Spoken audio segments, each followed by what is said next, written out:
Hi ಎಲ್ಲರಿಗೂ ನಮಸ್ಕಾರ. ನನ್ನ ಹೆಸರು ಅಶೋಕ್ ಅಂತ. ನೀವು ನೋಡ್ತಾ ಇದ್ದೀರಿ MCA ಪ್ರಾಪರ್ಟೀಸ್ ಬೆಂಗಳೂರು. ವಿಡಿಯೋ ನೋಡೋಕೆ ಮುಂಚೆ ಪ್ಲೀಸ್ ಒಂದು ಲೈಕ್ ಮಾಡಿ. ಬನ್ನಿ, ನಾವತ್ತೊಂದು ಅಗ್ರಿಕಲ್ಚರ್ ಲ್ಯಾಂಡ್ ತೋರಿಸ್ತಾ ಇದ್ದೀನಿ, ಫಾರ್ಮ್ ಲ್ಯಾಂಡ್ ತೋರಿಸ್ತಾ ಇದ್ದೀನಿ. ಇನ್ವೆಸ್ಟ್ಮೆಂಟ್ಗೆ ಇಲ್ಲ ಫಾರ್ಮ್ ಹೌಸ್ ಮಾಡ್ಕೊಳ್ಳೋಕ್ಕೆ ಒಂದು ಒಳ್ಳೆ ಲ್ಯಾಂಡ್ ತೋರಿಸ್ತಾ ಇದ್ದೀನಿ. ಇದೇ ನೋಡಿ ಲ್ಯಾಂಡ್ ಬಂದ್ಬಿಟ್ಟು ಟೋಟಲ್ ಬಂದ್ಬಿಟ್ಟು 1 ಎಕರಲ್ಲಿರುವಂಥ ಲ್ಯಾಂಡ್ ಇದು. 1 ಎಕರ್ಗೂ ನೀಟಾಗಿ ಫೆನ್ಸಿಂಗ್ ಆಗಿದೆ. ವಿತ್ ಸಿಂಗಲ್ ಓನರ್ ಇರ್ತಾರೆ ಪ್ರಾಪರ್ಟಿಗೆ. ಜನರಲ್ ಪ್ರಾಪರ್ಟಿ ಇರುತ್ತೆ, ಕ್ಲಿಯರ್ ಟೈಟ್ಲ್ಸ್ ಇರುತ್ತೆ, ರೆಡಿ ಟು ರಿಜಿಸ್ಟ್ರೇಷನ್ ಇರುವಂಥ ಪ್ರಾಪರ್ಟಿ ಇದು. ಮತ್ತು ಟಾರ್ ರೋಡ್ಗೆ ಅಟ್ಯಾಚ್ ಇರುವಂಥದ್ದು, 40 ಫೀಟ್ ಟಾರ್ ರೋಡ್ಗೆ ಅಟ್ಯಾಚ್ ಇರುವಂಥ ಪ್ರಾಪರ್ಟಿ. ನಿಮ್ಮ ಬೆಂಗಳೂರಿಂದ ಟೋಟಲ್ ಟಾರ್ ರೋಡ್ ಇರುತ್ತೆ. ಇದು ಬೆಂಗಳೂರಿಂದ 85 ಕಿಲೋಮೀಟರ್ಸ್ ಆಗುತ್ತೆ. ಚಿಕ್ಕಬಳ್ಳಾಪುರದಿಂದ 35 ಕಿಲೋಮೀಟರ್ಸ್ ಆಗುತ್ತೆ. ಲೊಕೇಶನ್ ಬಂದ್ಬಿಟ್ಟು ಬುರುಡುಗುಂಟೆ, ದಿಬ್ಬೂರಳ್ಳಿ, ನಿಯರ್ ಚಿಕ್ಕಬಳ್ಳಾಪುರ ಹತ್ರ ಪ್ರಾಪರ್ಟಿ ಬರುತ್ತೆ ಇದು.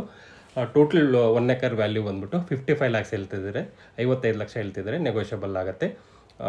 ಮತ್ತು ಡಿಸ್ಪ್ಲೇ ನಂಬರ್ ಕೊಟ್ಟಿರ್ತೀನಿ, ಸೊ ನಂಬರ್ಗೆ ಕಾಂಟ್ಯಾಕ್ಟ್ ಮಾಡಿ ನೀಟಾಗಿ ವಿಸಿಟ್ ಎಲ್ಲ ಮಾಡಿಸ್ಕೊಡ್ತೀವಿ. ಇದ್ರ ಜೊತೆಗೆ ಇನ್ನೂ ಮಲ್ಟಿಪಲ್ ಪ್ರಾಪರ್ಟೀಸ್ ಇದೆ. ಲೈಕ್ ನಿಮಗೆ 5 ಎಕರ್ಸು, 10 ಎಕರ್ಸು, ಇಲ್ಲ 3 ಎಕರ್ಸು, 20 ಎಕರ್ಸ್, ಈ ಥರ ಒಳ್ಳೆ ಲ್ಯಾಂಡ್ಸ್ ಕೂಡ ಸಿಗುತ್ತೆ. ಜನರಲ್ ಪ್ರಾಪರ್ಟೀಸ್ನ ಕೊಡಿಸ್ಕೊಡ್ತೀವಿ ನೀಟಾಗಿ. ಸೊ ಆ ನಂಬರ್ಗೆ ಡಿಸ್ಪ್ಲೇಲಿ ಕಾಣ್ತಾ ಇರೋ ನಂಬರ್ಗೆ ಕಾಂಟ್ಯಾಕ್ಟ್ ಮಾಡಿ. ಈ ವಿಡಿಯೋ ನಿಮಗೆ ಇಷ್ಟ ಆಗಿದ್ರೆ ಪ್ಲೀಸ್ ಲೈಕ್ ಮಾಡಿ, ಶೇರ್ ಮಾಡಿ, ಸಬ್ಸ್ಕ್ರೈಬ್ ಮಾಡಿ. Thanks for